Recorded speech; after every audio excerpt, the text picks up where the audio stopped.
रांची के सांसद संजय सेठ को रक्षा राज्य मंत्री की भी जिम्मेदारी दी गई है। किस तरीके से उनके जो 5 वर्षों के झारखंड में काम उन्होंने किया था अपने सांसद के कार्यकाल के दौरान, उसका एक तरीके से हम कह सकते हैं कि प्रधानमंत्री नरेंद्र मोदी के तीसरे कार्यकाल में अवार्ड के तौर पे उन्हें ये दिया गया है। अब उस पद को ये किस तरीके से निभाएंगे सर?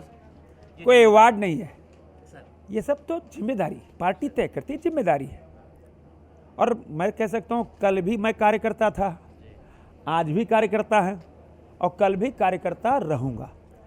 कल भी मैं मोबाइल मैं ही उठाता था, कोई अर्दली नहीं। आज भी मोबाइल मैं खुद उठाता हूँ, कोई अर्दली नहीं। और कल भी मैं मोबाइल उठाऊँगा, क्योंकि ये कोई पद सुशोभित करने वाला पद नहीं है, एक जिम्मेदारी है। उस कर्तव्य का निर्वहन करेंगे। और रांची की जनता ने दूसरी बार जो सम्मान दिया, और लगातार हम कहते हैं मेरे को 50 साल हो गए। 1974 में जयप्रकाश नारायण आंदोलन से हमने शुरुआत की और फिर बाद में हमने बीकॉम किया, एमबीए हमने दिल्ली से किया 1980 में, फिर 83 में एलएलबी किया हमने।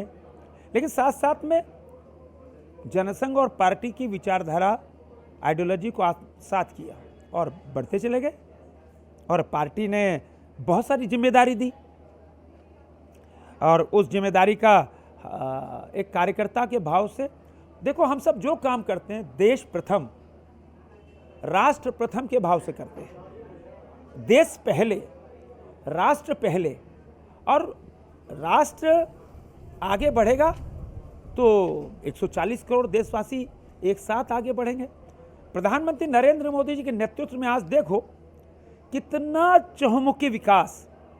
कोई कल्पना किया था कि पूरे भारत के अंदर ढिबरी गायब हो जाए? आप, मेरे तो चैलेंज है, लाखों गांव में कोई एक ढिबरी खोज के दिखा दे। लाखों गांव का विद्युतीकरण हो गया। ये प्रधानमंत्री नरेंद्र मोदी। पहले पगडंडी में जाते थे गांव में, आज सड़कों का जाल बिछ गया गांव में। गांव में बिजली की तार, स्ट्रीट लाइट, सड़क, और प्रधानमंत्री जी के जो संकल्प शौचालय के रूप में, प्रधानमंत्री आवास के रूप में, गैस चूल्हा सिलेंडर के रूप में, जनधन खाता के रूप में हर आम आदमी का खाता, आयुष्मान भारत, 5 लाख का स्वास्थ्य बीमा, मैंने ऐसी सैकड़ों योजनाएं धरातल पे उतरी। मैं अंतिम दिन अपने प्रचार में, मेरा एकदम जंगल में एक बूथ है, दोकाद एक जगह है, सड़क के उस पर खूटी है और इधर हमारा है, जंगल है, एकदम निरा जंगल है। मैं वहाँ जाता रहता हूँ दोकाद। किसी ज़माने में वहाँ वो पूरा नक्सल बेल्ट था, लेकिन अब वहाँ पे करिया मुंडा जी ने एक स्कूल खोला है। मैं गया वहाँ पर, वहाँ से मैं निकल रहा था तो 5 बजने वाले थे। 4:45 बजे देखे 40-50 आदिवासी महिलाएं बैठी थी। माना हमने दीदी जोहार, बोला भैया मरते दम तक हम मोदी के साथ हैं। देखो हमने कुछ नहीं कहा, हमने दीदी जोहार, बोले भैया मरते दम तक मोदी के साथ है। मतलब कोई सोशल मीडिया नहीं, कोई अखबार नहीं, कोई टीवी नहीं, लेकिन मोदी का विकास, मोदी का टेलीपैथी उस महिला के साथ। ऐसी करोड़ों महिलाओं जिनकी टेलीपैथी, एक मोदी को वो अपना गार्जियन समझती है, एक अभिभावक। और आज प्रधानमंत्री नरेंद्र मोदी एक कहते हैं ना विकास के ब्रांड एम्बेसडर है। मोदी मतलब डेवलपमेंट, मोदी मतलब विकास। और आज इसीलिए देश नहीं पूरी दुनिया मोदी की मुरीद है। वोट में समीकरण बहुत काम करते हैं। एक आध समीकरण कुछ उल्टा हुआ तो कई प्रतिशत वोट आगे पीछे हो जाते हैं। किंतु आज भी 140 करोड़ देशवासी मोदी के साथ खड़े हैं और कहते हैं मैं मोदी का परिवार। और मोदी जी क्या बोलते हैं? ये मेरे परिवार वालों। आज तक दुनिया का कोई राष्ट्राध्यक्ष, कोई राष्ट्रपति, कोई प्रधानमंत्री, सब बोलते हैं मेरे भाइयों बहनों, मेरे मित्रों, मेरे दोस्तों। आज पहले प्रधानमंत्री हुए कहते हैं देशवासी ने मेरे परिवार वालों, तो एक आत्मीयता जुड़ती है 140 करोड़ देशवासियों से। ये है प्रधानमंत्री नरेंद्र मोदी। और जो मेरी प्राथमिकता है 5 सालों में क्या मैंने काम किया, रांची में दिखता है अब रोड आगे सेक्टर का में, क्या रोड है? सेक्टर में, रेलवे सेक्टर में, बहुत सारे सेक्टरों में। अब क्योंकि 2-2.5 साल कोरोना में मेरे को 2 साल सिर्फ काम करने का मौका मिला, और प्रधानमंत्री नरेंद्र मोदी जी, अश्विनी वाजपेयी जी, हमारे नितिन गडकरी जी, इन सब के अब गजब का सहयोग हमको मिला, जिसके कारण रांची की तकदीर और तस्वीर बदलने का एक प्रयास हमने किया। आने वाले इन 5 सालों के अंदर रांची लोकसभा को एक आदर्श लोकसभा, गांव से लेकर पंचायत से लेकर शहर तक कैसे विकास, जो प्रदेश की राजधानियां जैसे डेवलप हैं, तो उन डेवलप राजधानियों के बीच में हम इस राजधानी को भी खड़ा करना चाहते हैं। उस ओर हम बढ़े। और मैं कहता हूं ना, मैं करूंगा, लेकिन हम सब संकल्पित व्यक्ति हैं। मेरे यहाँ प्रयास शब्द नहीं है मेरे डिक्शनरी में। हम सब कार्यकर्ता, हम सब स्वयंसेवक हैं। मैं क्या करूंगा, मैं दृढ़ प्रतिज्ञ हूं। और जो बात ठान लेता हूं तो पीछे पीठ दिखाने वाला शख्स नहीं हूं, क्योंकि कार्यकर्ता का भाव है। कार्यकर्ता के भाव से आज हम सब काम कर रहे हैं। कार्यकर्ता के भाव से, और जो ठान लेते हैं संजय सेठ जी उसको जरूर पूरा करते हैं। एक चीज़ और कि 5 सालों तक इन्होंने रांची की सेवा की, और उसके बाद फिर से जनता ने इन्हें प्रेम स्नेह दिया, और उसके बाद फिर से ये सांसद बने।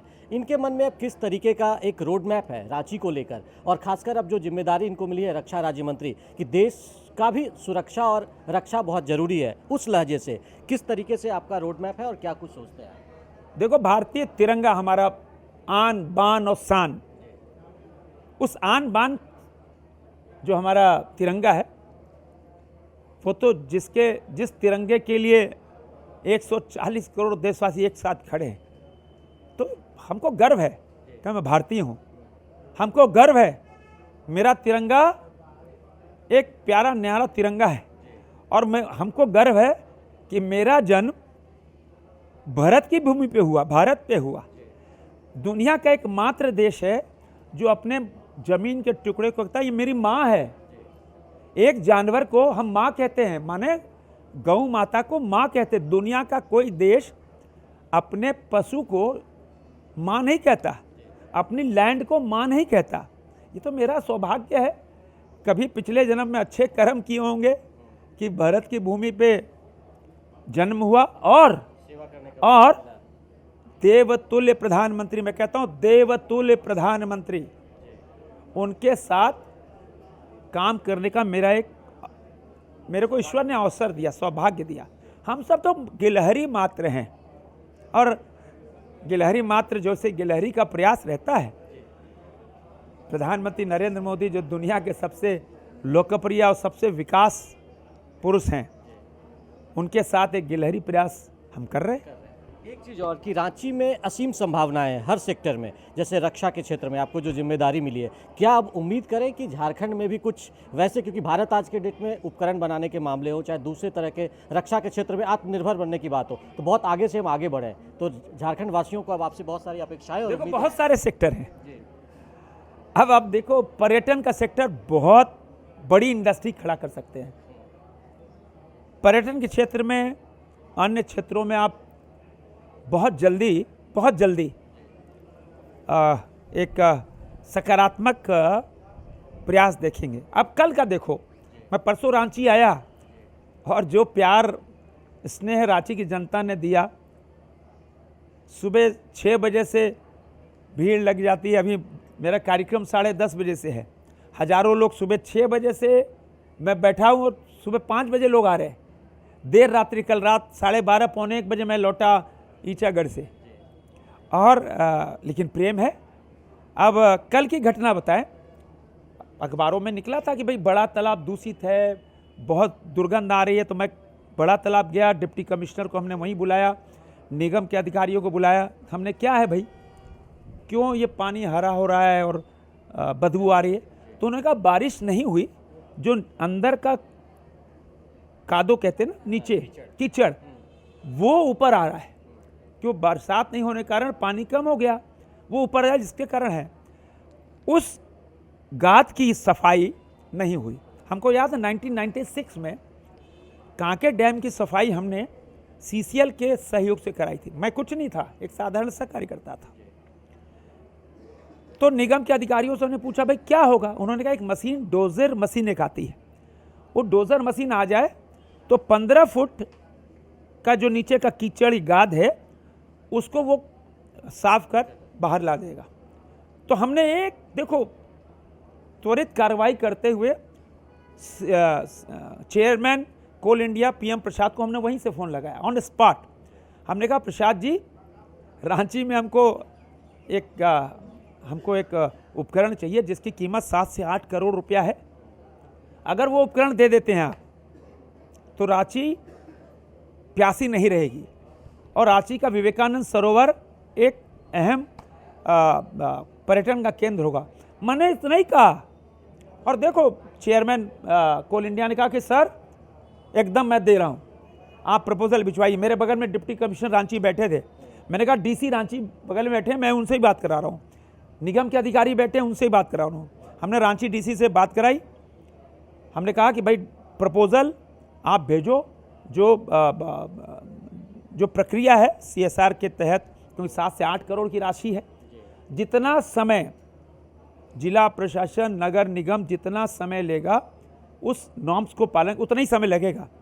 हमने कहा उसको एस्टिमेट मंगाकर फिर हमने कल जब हम रात में लौटे हमने पूछा क्या, बोले 1 हफ्ता के अंदर सारी कागजी कार्रवाई पूरी हो जाएगी। देखो त्वरित हुआ, इतना बड़ा उपहार तुरंत ही 7 से 8 करोड़ रुपए का मिल गया।